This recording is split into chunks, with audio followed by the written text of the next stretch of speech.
Hello guys, my name is Urvil and I'm an IELTS trainer at IELTS777.com. Today we're going to talk about EOR. It's a widely debated topic online. A lot of students giving their examination around the world are not happy. Most of them are not happy with their scores because they are missing their desired scores by nearly 0.5 or maybe a band, and that is why they want to apply for EOR. Loads and loads of students want to do that and many are doing that, but we need to figure out first of all whether or not we are aligned in a proper way in terms of where we actually practicing regularly, where we writing really good essays and letters. Did we have a coach who gave us proper inputs and said that no, you are rewriting really well? Do we have their backing and support that no, you are writing really well and you should go for it? So we are going to discuss about a couple of things to figure out whether or not you should be going for EOR, that is rechecking of your IELTS. And the first and foremost things we're going to talk about is your performance.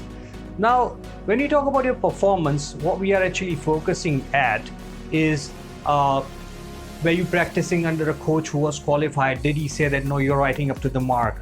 So for example, I've given IELTS and I've got good bands, so I'm telling my students whether or not they are working on mark or not. Sometimes they write really well, sometimes they write really bad, so I can give them a little input whether or not they were on performance or not.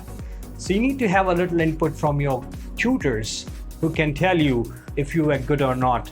Let's say for example, if you're self-practicing, you may not know what are the basic criteria in which you need to perform when it comes to IELTS examination, and if you opt for an EOR at that point of time, that is rechecking, then you might be mistaken, you might be wasting your money. So you have to give EOR based on your performances and not just thinking that luck by chance you can get it. So your performance is very important. You should talk with your tutor and consult with them whether you should go for EOR or not. Second important thing is money and time. I know it's usually time and money, but considering the situation that we are facing currently due to lockdown and corona, I wanted to make sure that I prioritize money first and time later on. We have a lot of time, I guess, nowadays, and hence I've written money and time. When you go for EOR right now, they are charging around 10.5K Indian rupees, and I think that's quite a lot of money because you can give IELTS examination in around 13.5K.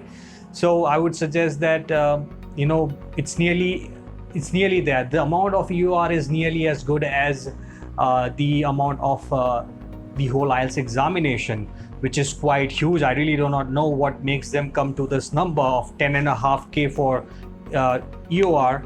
But eventually, let's say if you are applying for EOR and your scores have updated, then you'd be getting your money back.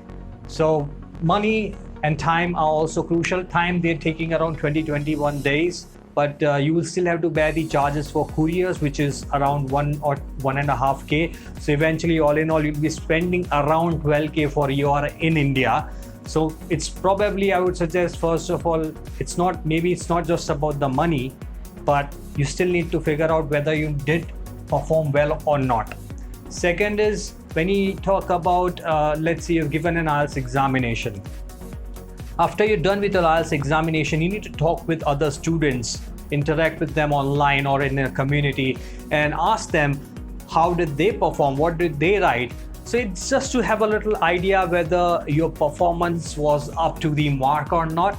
If supposing you did not perform up to the mark, maybe let's say there is a letter and they have given you 3 tasks and you might have missed a particular task achievement. That's something you figure out after you finish your examination. Then you missed something and you should not be going for EOR. And likewise, let's say if you've written an essay and after the examination, while you're talking with other students, you figured out that you didn't write on the topic, then again you know that you didn't perform well. So knowing how you performed well or not is a big factor to consider when it comes to EOR. So if you are giving an IELTS examination right now, the best thing you should do is that once you are done with your IELTS examination, you should write down all the topics that you were asked, let it be writing or speaking, and you should discuss with other members about how they performed, just to make sure that you didn't miss anything. So that's important. So EOR is more about abilities and less of luck. You cannot rely things on your luck. Just because, as I said, you're missing 0.5 or a band, you think that if you apply for an EOR, you'll get lucky, maybe you will get 0.5, but it doesn't work that way. So it's more about abilities and not about luck. If you rely on luck, if you think that maybe if I go for it, I might get it, you can't rely on such things. The most basic part is your performance. If you know you are good, if you know you did right, absolutely you can go for EOR. But if you are confused, if you know that you missed task achievement, you didn't write on topic, you don't have a tutor who trained you and who was backing you that you are good enough to get 7 and above, then you should probably think about all those things and figure out whether you should go or not. Spending money is a big thing, and you want to make sure that you do it in the right way. So this is about EOR. As I said, I've given IELTS and I had also applied for EOR, but it was not on the basis of luck. It was on the basis of my abilities. I was pretty sure I've written really well. I knew that, and I applied for EOR, but still my results were unchanged. So I had to give another attempt to get good bands in my writing. So I would suggest that when it comes to EOR, I would say it's a very thin line, and you have to think carefully before you opt for that or not, because you can probably work a little harder and spend that much amount of money in your following examination. If you have any questions, please make sure you comment and also write your experiences. Please make sure that you subscribe to our channel and let us know what you think about EOR. Thank you. If you're keen on cracking IELTS with exceptional scores, please make sure you subscribe to our channel and hit the bell icon for more updates. Also join our social media where we are posting some really useful content for our followers. Thank you. Bye-bye.